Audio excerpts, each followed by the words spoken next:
If you find you're unsettled listening today, reach out to a trusted friend or go to tradespodcast.com and click on resources. We are men in the trades, forging health in the drug poisoning crisis. This is Off the Clock Toolbox Talk. Well, here we are today doing our episode called 100 Goodbyes, which is a book written by Dr. Nicole Anders. Welcome, Nicole. Thank you very much for having me.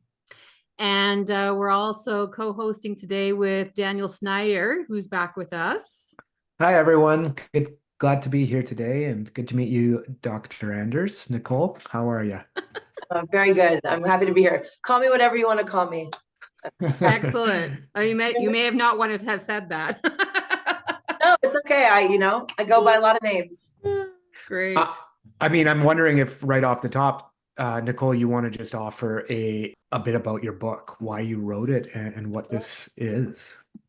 Yeah. So obviously professionally trained, I am a clinical psychologist. So hence the Dr. Anders. I wrote this book for me.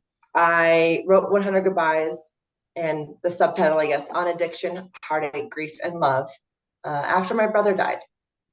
I've actually been a clinical psychologist. Gosh, I saw my very first patient, I'll never forget, in 2010. So I'm not good at math. I'm good with people. So that's, I guess, almost 15 years ago. I've always specialized in trauma and PTSD, and that's been my world. And when the trauma was happening to me, like any human, it doesn't matter how educated you are, it threw me. I guess the upside to that was I knew what to do. I knew from textbooks and from treating others and even from my own experiences with earlier grief and whatnot, I knew how to process it. I could conceptualize it, and I still didn't want to do it.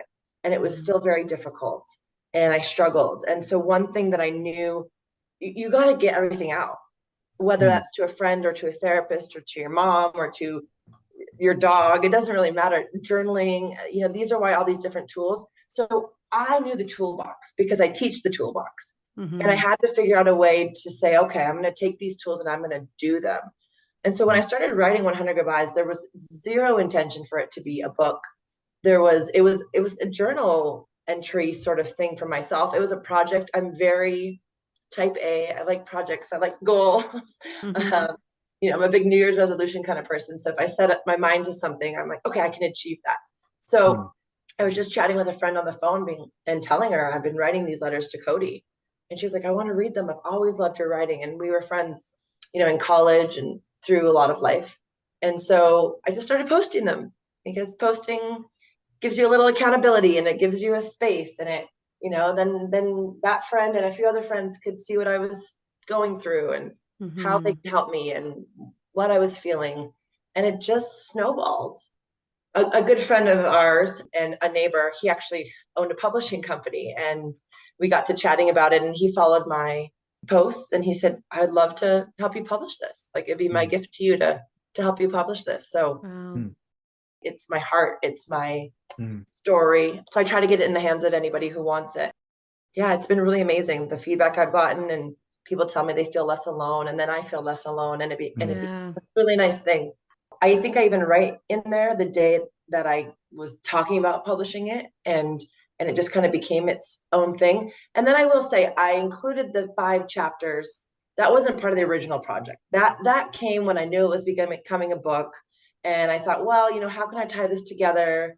And I think when I was writing those 5 chapters, one on each stage of grief, even though I was still writing it for me and it was still in a narrative, like, autobiographical manner, and I was still very raw, I did sometimes put my psychologist hat on and thought, maybe what would be good for an audience at that point. At that point, there was an intention of an audience. So yeah, I'm really thankful that you put on display, and I'm glad to hear that it's impacting people. Well, I think it's really digestible for people. And Karen and I were just talking about that beforehand, even the way when people are in grief and trauma, like they don't have the capacity or even the ability to take in complex information, or how are they going to sort through this process? It's a messy journey, right? As I'm sure you'll share more with us. So just thinking about the way you organized this and laid it out with these 100 kind of love letters to your brother, it's really, really beautiful. And then inserting the stages of grief, which as we know, or hopefully people understand that are experiencing grief, that they're not, kind of in a particular order. Humans bounce around through these stages, up and down and left and right. And I found a story you shared right at the beginning of the book, I think in the second letter, where you were facilitating a group therapy session, and the ladies were essentially asking if you're an authentic person or not. Do you ever put on a fake smile? And I thought it was really profound, and struck me what you said about how, like, yeah, maybe the smile that they're receiving from you right now is one of those fake smiles. And my work in the toxic drug crisis here in BC is I'm traumatized vicariously through exposure to, just death day in and day out. So thinking of this idea and how first responders and yourself as a professional dealing with a personal loss, how are people like managing and this kind of trauma and navigating it as therapists and as first responders when we're all at the same time impacted by these traumas around us? Yeah, absolutely. I just want to almost like recognize that, because it was so challenging to work as a PTSD therapist while I was in such deep trauma. Mm-hmm. And even though I have crossed over some type of, threshold with at least the trauma of my brother, the trauma of just the opiate crisis that we're dealing with. And, I work with combat veterans and sexual trauma, and it's just so much. We're just human too, right? Like first responders, we just are. And I think that is another piece. I was really nervous in some sense to publish the book, and let it be public and maybe have my patients read it, or, my boss or whoever. Because I was trained very psychodynamically, which in the framework of psychodynamic psychotherapy, it's very much, you need to be neutral. You need to be a blank slate so that the patient that you're working with can kind of use projection and use you however they want. But I just was trained and, don't bring your personal life into your work. And I still think some of that is important, but I was afraid of what people might think, that I was swearing in my book, or that I was angry, or that I, had done things that I regretted, or I was shameful of, or that I wasn't over it yet, or whatever it was. And so, I sat with that a lot and processed it a lot. And when I decided to release it to the world, I said, okay, well, people can just view me as human. And I think that's kind of like circling back to what you said. How are we dealing with it? How are we receiving it? How are we being traumatized, dealing with trauma? We're just humans, with our own toolboxes trying to navigate it. I don't know that we have the magic answers like people think we do, which is part of also the transparency in the book. I'm just a human going through the nonlinear stages of grief myself, trying to pull myself together to not cry today at work so I could hold space for somebody else. And I think self-care, comes a lot into that, and our own insight and things like that. There's ways to manage that. And I'm happy to talk about how I manage it. But I think being in a helping profession and being vicariously traumatized very often, we need to look at that. I'm kind of curious, like, I mean, you have this clinical knowledge and training as a professional, so you have an understanding of grief before your brother passes away. I'm kind of curious, how did your professional knowledge match with the real life experience? And what were the major differences or things that kind of might have blindsided you there? Yeah, great question. So my mom died when I was 14. So I had a big grief experience before I had any professional knowledge. So it's kind of almost like it was grief, professional knowledge, grief, more professional knowledge. But both of those grief experiences were very different from each other and from other grief experiences I've had, like losing grandparents and whatnot. I remember when Cody died, and I had this realization of how difficult it was going to, not only did I not want him to be gone because I loved him and want him in my life forever, I knew how hard grief and the grieving process was going to be, because I went through it and I'd studied it and I sat with it. And I remember saying to my husband and probably to friends, I can't do this again. I don't want to do this again. It was like I'd gone through the ringer and I knew what that felt like and looked like. And I also knew that the only way out was through. Yep. And so that was where this paradox came, where it was, I could avoid this. I could start using substances myself. It's never been my to, but I could, throw myself in work. I could do all the things that we do, or I could go through it. And that would be the healthiest option. And even choosing that consciously, there was days when I still avoided. There was days when I still didn't want to be there. And you were pregnant at the time, correct? Oh my goodness. Yes, I was very pregnant when Cody died. I was 7 months pregnant. Yeah. 7 months pregnant. And that was a whole nother element, right? And then I had a baby for the first time. So there's a lot going on. And I think that's the part of what had me write this book was I realized that first year was a lot of chaos. It was a newborn baby. A lot of things were going on that I just wanted to focus and say, like, let me really feel my feeling. And I think the clinical knowledge helped me because I knew that grief wasn't linear. So I think at least I had a guide, and I knew, and I read a lot of other books. Like I read other people's books to help me, and then my book helps others. So it's really nice, a really nice thing. I listened to podcasts. I really tried to understand it. And some days my clinical knowledge helped me, and other days I was just a human and nothing could help me, Yeah. Yeah, I think that's important to acknowledge that there are days and times where nothing can help you, but you need something or someone to kind of just be there with you through it when the nothing's going to help right now. Yeah. I was quite inspired by this idea that grief is more about letting go of the future rather than the past. It's not something that I'd actually really framed that way before. I'm wondering if you could speak to that. I can't even take full credit for that. I think it was an idea that I was talking to someone about or read, or I don't know. But that hit me too, because that's what I was the most heartbroken about was he's not going to meet my kids. He's not going to get married.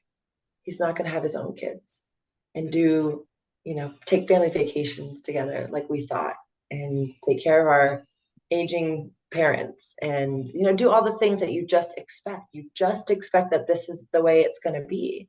And we were very close. I know not all siblings are, but we really, truly were. And some of that was trauma bonding and our, loss of our mom and things like that. But we talked about our dreams and careers and life. And that was part of our sibling dynamic. Maybe because I'm a therapist, it made it easier. I don't know that every sibling talks like that, but we just, when he died, we lost all that. Yeah. And that was the hardest part, like the not having the future that I dreamed of to have with him. Because the past, we had a beautiful childhood in many ways. We had a really great relationship. Like the gift that we had in our relationship in the 27 years that we had was amazing. And so I can always hold that, but the future is what we're grieving. The expectation that we're always going to have that. So you just talked about your kids. And I know that the opioid crisis or the overdose crisis or drug poisoning, when I get more and more accurate with it, is hard to talk about with kids. And in another episode, Ditch the Tough, Keep the Love, Kat talked in there about this entire generation of children now that are growing up without their dads, without their moms, without their uncles, without their aunts, without their brothers and sisters, potentially. How do you talk to these children, these kids, about how their loved ones passed? How do you talk to your kids about their Uncle Cody, and what do you tell them about how he died, or all those questions? Yeah. So my kids are really little. I have a very, very bright and curious 6.5-year-old and a 3-year-old. So I do talk to them actually about Cody. So the last time I ever saw Cody alive was actually at my wedding. Yeah. So we'd spoken since, but the last time that we saw each other physically. It was my wedding weekend. And so then I had my wedding on Saturday, and I think it was Monday night we went to dinner, and that was the last time I saw him alive. Wow. So I have this photo of me, Cody, and our siblings all at my wedding. I tell my kids who it is. I say, even from when they were really little and they were just identifying, that's Opa, that's Nana, like that's who these people. And I would say, that's Uncle Cody, that's Uncle Cody. And just put in, we say his name, his name. And then as they age, I really take the lead on my 6.5-year-old. Like I said, he's very bright. He's asked a lot of questions and he's very curious. I take the lead on it, right? Like he'll ask questions. Because I'll say, this is Uncle Cody, this is Mommy's brother, and Uncle Cody died. We're not a religious family, so we don't have the story of, he's in heaven or anything like that. That's not the story we tell. And I also say, my mom, I said, I have 2 moms. My first mom died. So we do talk about death a lot in our family. So it's not something that and what does dying mean? And I just say, well, when your heart stops and you don't breathe anymore, then you die. And we're very, in some ways, scientific about it, because I think that makes it not scary. At first, we didn't tell the kids how Cody died because they didn't ask. But I remember that my son, my older one, he did ask about it. And that was kind of a sticky situation because you don't want to scare him. Yep. But you also want to be honest. And I can't remember exactly what we said, but we did tell him. We told him, we said, when you're older, sometimes there's things in the world that can be dangerous, and there's medicines and drugs. And, we kind of went into an explanation that was fairly accurate and fairly scientific enough that a 6-year-old could understand. And, Uncle Cody took something that he didn't know what was in it. And, he didn't want to die. We told him that he would have loved to meet you, and we miss him very much, and tell him about that. And yeah, I think as they get older, and that's just our motto. Like if the kids are old enough to ask the question, then you want to give an honest answer.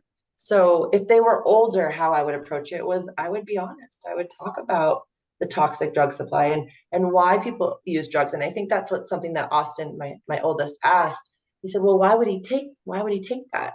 And that's obviously much beyond a 6-year-old's comprehension. But we said something like, he was in a lot of pain. And that's honest. And he took a medicine and he didn't know what was in it. And then his heart stopped and he stopped breathing. So he's not living anymore. That's a 6-year-old version. I think what you like, that he didn't know what was in it. This is really, really salient point that is not made strongly enough, I think, often when other people hear about these stories. I know that virtually every overdose death is a preventable death. And that's really how I think about it, that this is exactly as you described. People taking, there's something in the substance and they don't expect it to be there. They don't know it's there. And so I'm just thinking about this idea of preventable deaths and what an injustice this is. I mean, I really wrestle with it on a day-to-day basis, and knowing that if the systems were better, if resources were more available, if we changed mindsets in the cultural narrative, that we could really stop all these deaths from happening. I know the numbers in America where you are just outrageous, over 100,000 in the last decade. In some Canada, we're close to 30,000 in the last decade as well. And I mean, it's 6 people a day in the province where I live. And so every single person here is a life that I feel, if the system and if something was different, these people would still be with us. And I mean, again, this adds a layer to the grief and the way that we cope with and process these things. And the anger around it, right? Like, just, it didn't have to be. And I know that sometimes, and that's where we get sticky into semantics, poisoning, overdose, these, semantics matter, but words matter. But, for me, sometimes people do take a high amount of substance with the awareness that this is gonna, right, like a suicidal ideation or something. And that is its own epidemic, right? And sometimes it's not, right, where it's preventable and it didn't need to be that way. And he didn't need to die. Like, he didn't know. He did not use that night thinking that this is it. Yeah. And neither one is necessarily more tragic, because someone who's dying by suicide, has their own deep depression and mental health issues, absolutely. But when someone doesn't know, that's when it's feeling like it's being done to them, because they're so vulnerable. They're being poisoned. Yeah. Yeah. Yeah, I mean, I think that's why we often hear about people wanting to seek justice as a result of these kinds of preventable deaths. So you hear about wanting to go after the person who supplied the drugs and whatnot. And I mean, in my opinion, I don't think that is a solution either. But it makes complete sense when you understand the loss that people are going through and that they want or maybe feel the need to blame someone, that this is somebody's fault. Well, and I think in grief, this kind of ties into like what grief is. Grief doesn't make sense, right? When it's traumatic, especially when it's traumatic, right? It doesn't make sense. So your brain, we are sense-making creatures. That is just how we are as human beings. We need things to make sense. We need structure. We need organization. That is just how our mind works.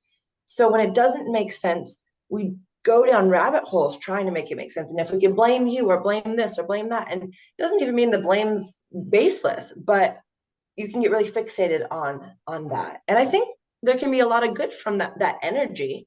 You can take that energy of injustice and go towards advocacy and writing a book, and the motivation behind it, I think, can be really powerful.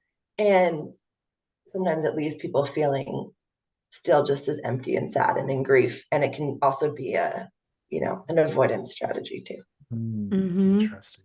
Yeah. And then an energy eater, and then suddenly you're just out of energy and feeling lost and out of energy, right? Yeah, you're screaming at the front of every march, and that is good, and we need that, and it's important. And that also can't consume you either. But I understand the desire for it too. I mean, have you imagined or spent time thinking about, of course you have imagined and spent time thinking about like what could have been different for Cody? And we're thinking about this for the millions of people in North America who are at risk every day from a toxic drug supply. And the change that I think we know needs to happen isn't happening. And so this risk is just something that people are engaging with on a daily basis, and it's not getting any better. How do we stop this? Oh gosh, the $1 million question.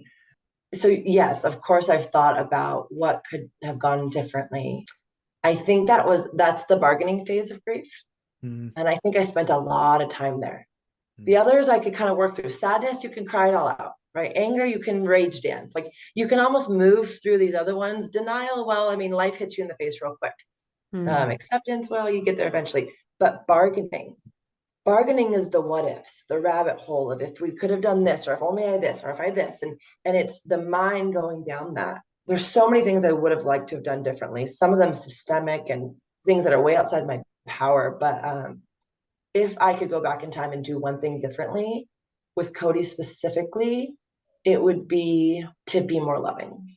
And I know that sounds maybe wild, considering I think that I was very loving, and I do come across as a very loving sister, and that's what I was. And I would drop everything all the time for him. But there was moments that even I, as a clinical psychologist, I had my moments where I was like, why can't you just stop? Right? Like, stop using, or, the ultimatums, or even, having the thoughts of thinking like, well, if you love me enough, you would stop. Right. And maybe not even those words exactly. And sometimes judging, without even realizing I was judging him. Or sometimes I would say like, well, you just got to do this. Right. And it comes from, we're human. Right. And it comes from these places of I desperately wanted him to be better. The desperation. It's exactly what I was thinking. The desperation to try and just make this better somehow. Yeah. And so I forgive myself for that. I think that was where I was really stuck. But I really do think of those moments, and I think, gosh, like if I would have just maybe listened, if I would have asked more questions, if I would have asked the questions I knew I should have asked and I didn't. Because one time, and I'll share this, we went to lunch. I think I wrote it in my book a little bit, but we went to lunch and we were talking about, he had just gotten out of a rehab center, and we were back and forth with that. And he said something to me, and he looked at me and he was like, Nix, you have no idea what I've been through. And it hit me. And it was like, what have you been through? Because sometimes when you're deep in addiction, you do things that aren't you. And, like there's a lot of, and that becomes shame. And then shame becomes the fueling the addiction. And it's this whole thing. And I didn't ask. I didn't say, well, tell me what, like there was an opening. And I think about that all the time. And I can't dwell on that because obviously, well, here we are. But if I could go back in time, it would be to just say, hey, Cody, you can tell me what happened to you. Tell me what you've done. Like shame doesn't exist here. And if I could have created that more consciously, I think that would be it. Because even around when he was on Suboxone, for example, I had this mentality, and this is very much not my mentality anymore. But I was like, well, you're still on something. Like we can't have that, And I really needed to educate myself on how that was really actually important for him. And maybe I should have encouraged that more. So education, increase, love, increase. Those are two things I wish I would have done differently. Those are big. Those are really big. Yeah, I really appreciate those insights about the things that you maybe regret saying. Yeah. And, I hope you've found a way to forgive yourself, of course, for that and not dwell on it. Yeah. I mean, I recall, and I've talked about this on this podcast before, the shame narrative and how powerful it was during my years in active addiction, and that I was on this kind of hyper alert for people to confirm the story that I was telling about myself. I was telling I'm a loser, I'm a failure, you're never going to make it in life. And then I'm out hunting, searching, listening for people that are confirming what a loser I am and what a failure I am. And like even I was spent a time in my life on Suboxone as well, and had a lot of my own internal stigma about feeling like, because I had wanted to pursue abstinence and I just couldn't do it. And so then this was the not as good option. And so I'm condemning myself, and I've got family and friends who are also, kind of saying that same sort of thing. Like, well, when are you going to get off the Suboxone too? Because it's just replacing one drug with another, which we got to stop with that. And I think we know, right? We know that medication assisted therapy and treatment and the plethora of available services and options that are available for people are designed because people are unique and different, and they need many pathways available to them during the various and unique moments in their lives. Who knows what's going to work for you versus another person? But just thinking of that shame narrative and knowing how powerful it is in the mind of a person who's struggling with an addiction, how do us as first responders, as support people, not trigger the shame? Because I mean, it's almost impossible when you think about the way a person is, how vulnerable they are in that state, right? How do we not damage our kids, right? Like we do the best we can.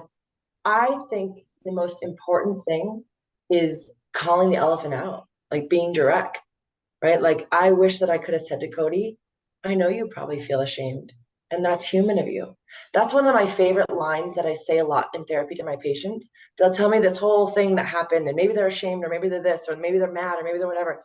And a lot of times, like if I'm just struck by it, I'll say, wow, how human of you, And I think that's just so normalizing and so just breaks the walls down. Like I'm not judging you. I'm literally telling you that that's human. And I think we don't want to trigger people or make them feel ashamed. And I think we can just say that, hey, I have more questions about this. I don't want you to feel shame.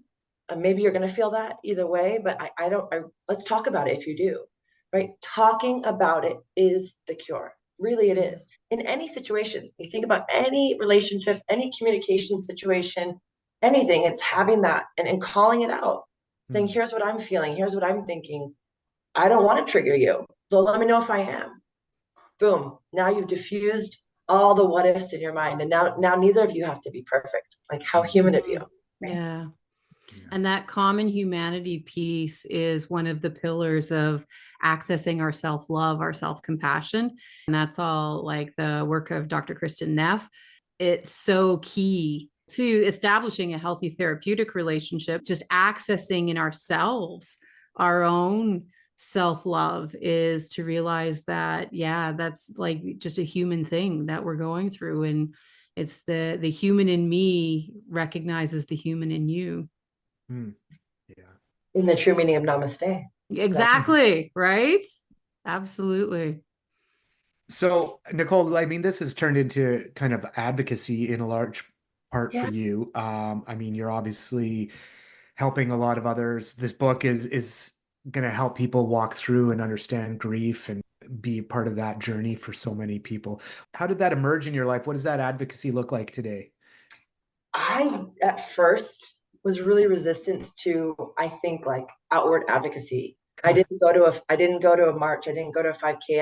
I wasn't doing that because the entire situation I felt so helpless that I just couldn't put my energy there. And then after I worked through it, now I sit on a board of a nonprofit here that's called Second Chance, and we do a lot of amazing work in the community here in Las Vegas. We do a 5K every year that we run that's only like doubling and tripling in size, and we work with a lot of different shelters, a lot of different other programs. It's really spiraled out. I obviously have been on a few podcasts before and just helping educate and spread the word about addiction and stigma and grief and talking about it. I've given some talks at a few of the recovery centers here in Las Vegas as well. Yeah, I think it's a part of who I am. Even in conversations, I'm really big on, I think words matter. And I talk about that in my book too, where, junkie, addict, those kind of words should really be never used again. But even the way that people talk about addiction, I'm very quick in a meeting with a bunch of other psychologists and therapists to raise my hand and say, hey, let's watch our language. Let's we're not calling it that person the addict. We're saying, the person who's struggling with substances. And just really people first language is something that I'm a big advocate of in my personal life with my friends. I've changed my friends' language without them even realizing they have biases. So it can start small, right? Just by talking to your friends about it versus, sitting on boards and nonprofits and doing all the things. So I kind of have my hands in all the little pots here and there. And I think this is a big piece of who I am. And whenever it does come up, I talk about it. I'm very open to talking about Cody. And I really resonate with the people first language as well. It can change people, like it does. And it's surprising because I would have been kind of like a skeptic at first, like, what is this politically correct crap? I can't use this word. I have to use this word. But I bought right in because I understand that pain that people can experience when they're labeled like that, with like kind of these really reductive, pejorative, negative words that erase everything about who I am, my personality, the complexity of my life, and they bring me to I have one singular experience. I'm an addict. That's right. all. That's all that there is to me, is there? And so, yeah, by expanding out our language, by humanizing people, we give them agency, really. You're more than just this struggle that you're going through. And it's so strange to me how with addiction is the one struggle that that's all there is to you once you have it. It's Right. like, and it's this label you should wear for the rest of your life. And so I completely reject that idea. Yeah. My dad always says that the Cody's addiction was the least interesting thing about him. Yeah. I think that's so true. It was a piece of his narrative, of sure, but to call him an addict, and this is interesting because I've talked to a few patients about this, by the way, where I think in certain circles, AA circles and whatnot, saying I'm an addict is empowering, and it's you're admitting something about it, and there's this whole, we're taking this word and we're owning it, and I've actually gotten to interesting conversations with people who say, no, I am an addict, but I haven't used for how many years, but I am an addict, and that's who I am, and it's important for me. So I try to respect what people want to be called, but part of me, I hate to say this, but part of me thinks that that's bullshit. Like, why do you want to be associated with that? Yeah. Like, I get the empowerment thing. I get that you need to admit it, and I get that there's a piece there. I really, really do. But I think it's bullshit. Like, you're not, like, you are so much more than that. And even like with other terms, like, some doctors at the hospital will say, oh, the schizophrenic patient. No, patient struggling with schizophrenia, patient diagnosed with, like, even that, like, we really need to be mindful because it's the person and then maybe whatever's happening to them. So maybe that's a soapbox I don't need to go down. And I think there's a lot of opinions on that. And maybe people who are listening can even think about that. Like if you yourself are one of those people that says, yeah, let's use this word addict. And, I am one, like, why is that? Why do you want to be called that? Yeah. Well, I agree with you on this point for sure. And I know that definitely there's a whole cohort out there who is like, they love the labels and Right? give people their space to be themselves. But as a psychologist, I mean, the kind of double-edged sword nature of diagnoses. And when you put a diagnosis on someone or give them that label, it can be freeing and kind of a relief, because then you have an insight or an understanding into what's going on with yourself, or maybe the path that, what you need to do to begin a recovery journey. But it can also have the unhelpful side effect of doubling down and making everything worse. Right, becoming an identity.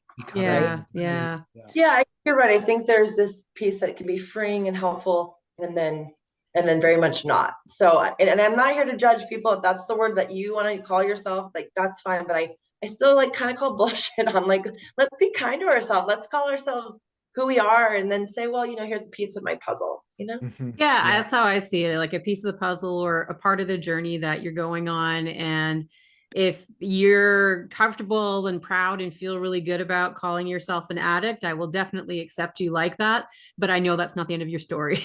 There's still more growth to happen here, and there's still more things to happen. And we really struggled with that with the podcast at the beginning. We were like, we're not calling people addicts. We're not using terms like clean and stuff like that. Right. And then we ended up, because for people who haven't thought about it before, if you're clean when you're not using substances, then that means when you are using substances, you're somehow dirty. Like 100%. And I think that alone it's unconscious. And as a psychologist, I know that most of our lives is we live in the unconscious. It's all about like the nonverbals and our unconscious, and we're fueled by that. So even if you're not really conscious of that, what that word could imply, if I ask my 6-year-old what's the opposite of clean, he knows. Yeah, absolutely. That's really indoctrinated in our culture of like, well, you're not clean. And it gets into worthy and unworthy, right? Because dirty is not worthy and clean is worthy, right? And that'll fuck you up. That's why I'm big on language for sure. So, soapbox I could go on and on about, but I definitely I question mark when people say, no, I'm an addict, call me that. I go, well, let's have a conversation. Yeah. When someone says that to me, I just say, well, I'll just call you by your name. How about that? Oh, I love that. I'll steal that. Yeah, I'll just call you by your name, and I'll accept you. Off the Clock Toolbox Talk has been a Fraser House Society project, executive produced and co-hosted by Karen Jansen, managed by Delan Young on the traditional, ancestral, and unceded territory of the Coast Salish peoples. Production of this material has been made in part through a financial contribution from Health Canada. The views expressed herein do not necessarily reflect the views of Health Canada or Fraser House Society. The content of this podcast is conversation between people with living experience and should not be taken as professional advice. Special shout out to Moms Stop the Harm, who are an integral partner in this podcast project, momsstoptheharm.com. Help save lives. Go to tradespodcast.com and click on the link under Enter to win a $200 grocery card.